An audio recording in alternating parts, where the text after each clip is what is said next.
Magandang araw po sa inyong lahat. Nandito na naman ako upang magbigay ng konting kaalaman sa inyo. Meron po kasi kong nabasa na isang comment pero hindi ko makita kung nasan na. Ang tanong po niya ay kung saan daw ba napupunta ang mga binabayad ng penalty ng mga nahuli o yung pera ng LTO, saan daw po ba napupunta. Okay, nakalagay po doon, ginagamit po siya para sa maintenance ng road, paggawa ng mga traffic sign at mga traffic lights. Doon po napupunta ang pera ng LTO.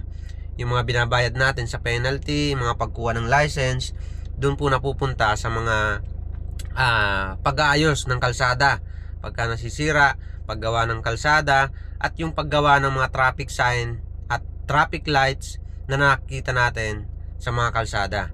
Pero magtataka ka, or kahit ako nagtataka, kasi ang DPWH merong sariling budget para sa paggawa ng kalsada. Sila din po, DPWH din po ang gumagawa ng mga traffic sign at traffic lights natin dito sa Pilipinas. Kaya nakakapagtaka kung bakit merong sariling budget samantalang yung mga